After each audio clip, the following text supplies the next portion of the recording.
बिस्मिल्लाहिर्रहमानिर्रहीम। क्लास 1 अस्सलाम वालेकुम। आज हम पढ़ेंगे यूनिट नंबर 10 सॉर्टिंग ऑब्जेक्ट्स।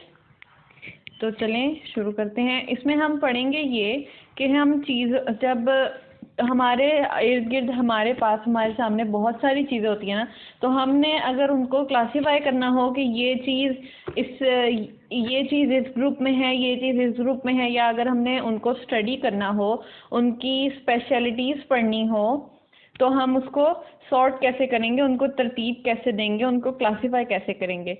अच्छा जी, अब देखते हैं हम कैसे करेंगे। Things we need in our daily lives are made of different materials such as wood, wool, plastic, glass, metal and wax etc. अब जो हमारे इर्द गिर्द इतनी सारी चीज़ें हैं वो डिफरेंट मटेरियल्स से बनी हुई होती हैं, ठीक है। कुछ लकड़ी से बनी हुई होती हैं, वूल से बनी हुई होती हैं, प्लास्टिक, वूल कहते हैं ऊन को, कुछ प्लास्टिक से बनी हुई होती हैं, पेपर से बनी हुई होती हैं, मेटल से, धातों से बनी हुई होती हैं। तो इस तरह से हम उनको अलग अलग कर सकते हैं। अब देखते हैं grouping objects. Objects can be group on the basis of what material they are made of, for example wood, paper, plastic. जैसा कि मैंने पहले आपको बताया कि अगर हमने उनको सॉर्ट करना हो, उनको अलग-अलग करना हो, ऑब्जेक्ट्स की ग्रुपिंग करनी हो, तो हम ये देख सकते हैं कि वो किस मेटल से बनी हुई है, किस मटेरियल से बनी हुई है, या फिर उनकी शेप्स क्या हैं, या फिर उनके साइज़ क्या हैं। ये कुछ चीज़ें हैं जिससे हम उनको सॉर्ट कर सकते हैं। अब सबसे पहले हम देखेंगे बेस ऑफ ग्रुपिंग। इस वाले ग्रुप की हमारे पास बेस क्या है, बुनियाद क्या है, इसमें हमने उसको मटेरियल की बेस पे करना है। मटेरियल देखना है कि कौन से ऑब्जेक्ट्स किस मटेरियल के बने हैं। तो हमारे गिर्द जो ऑब्जेक्ट्स होते हैं वो किस किस चीज़ के होते हैं, वुड के होते हैं, पेपर के भी होते हैं, प्लास्टिक के भी होते हैं। मिसाल के तौर पे वुड का क्या होता है, टेबल, चेयर, बेंच, डोर और भी काफ़ी सारी चीज़ें वुड की होती हैं। और पेपर का क्या होता है, बुक, एनवेलप, कैलेंडर एक्सेट्रा, ठीक है। आप ज़्यादातर पेपर की जो चीज़ें हैं ना, वो ज़्यादातर हमें अपने बैग से मिलती हैं, स्कूल बैग से। प्लास्टिक का क्या होता है, प्लास्टिक टब, चेयर्स, टेबल्स, और अब तो डोर्स भी, और हमारी किचन की चीज़ें भी, और हमारी वाटर बॉटल्स भी, ये सब किस चीज़ के होते हैं, प्लास्टिक के। अब हमने देखना है कि हम चीज़ों को कैसे पहचान सकते हैं, ठीक है। चीज़ों को जब हमारे पास काफ़ी सारी चीज़ें पड़ी होंगी तो हमारे पास उनको पहचानने के कुछ क्राइटेरियाज होंगे। सबसे पहले हम उनको शेप से पहचान सकते हैं कि कुछ चीज़ें किस शेप की हैं। जैसे हमारे पास कुछ चीज़ें होती हैं राउंड शेप की, जैसे कि फुटबॉल है, और सर्कल भी चीज़ें होती हैं। हमारा क्लॉक सर्कल होता है हमारे पास, कभी कभार स्टेशनरी सर्कल शेप में आती है, और हमारे पास बॉल, प्लेट्स सर्कल शेप में होती हैं, ठीक है। रेक्टेंगल शेप में क्या होता है, हमारा डोर रेक्टेंगल शेप में होता है, हमारी बुक्स रेक्टेंगल शेप में होती हैं।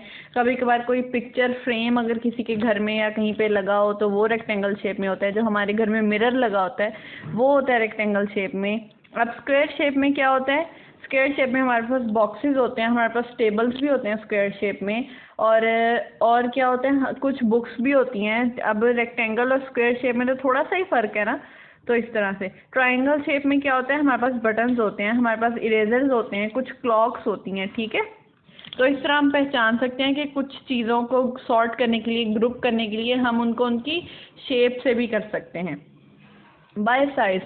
अच्छा जी, अब साइज से कैसे कर सकते हैं, साइज से कि ये थिक है, ये थिन है, ये बिग है, ये स्मॉल है, और ये जो है लार्ज है, और ये इस तरह से, ठीक है। जैसे कि आपकी बुक पे एग्जांपल है, 2 पेन्स बने हुए हैं, 2 मार्कर बने हुए हैं, ठीक है।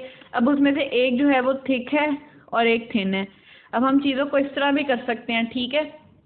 अब देखते हैं बाय वेट। वेट के ज़रिए हम कैसे कर सकते हैं, हम कह सकते हैं कि ये हैवी है, ये लाइट है। कुछ छोटी साइज़ में छोटी चीज़ें होती हैं, मतलब मिसाल के तौर पर जैसे घड़ी बनी हुई है, घड़ी भी छोटी है, और अगर इसके मुकाबले में हम इरेज़र देख लें तो वो क्या होता है, वो भी छोटा ही होता है, लेकिन उन दोनों में भी घड़ी ज़्यादा वेट वाली होती है, ठीक है। और यहाँ पे बेड बना हुआ है। तो हम लोग जो भी अल्लाह ताला ने हमें चीज़ें दी हैं, उनको सोचने समझने के लिए, उन पर गौर करने के लिए भी हमें उन्होंने बहुत सी चीज़ें, बहुत से पॉइंट्स दिए हैं, बहुत से नुक्ते दिए, ठीक है। अब हमने देखना है बाय टेक्सचर। ये तो आपने छोटी क्लासेस में ही पढ़ा होगा कि स्मूथ और रफ़ होता है, और सॉफ्ट और हार्ड, ये 2 टेक्सचर्स को क्लासीफाई करने के लिए कैटेगरीज हैं, ठीक है।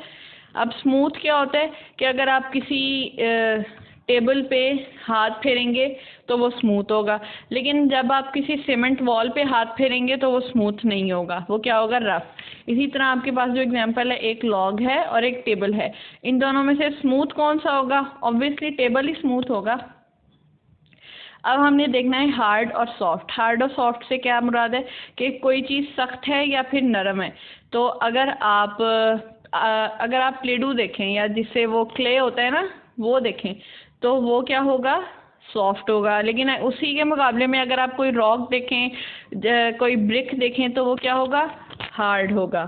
तो ये हमारे पास कुछ क्राइटेरिया थे, कुछ चीज़ें थी, कुछ पॉइंट्स थे जिससे हम चीज़ों को क्लासीफाई।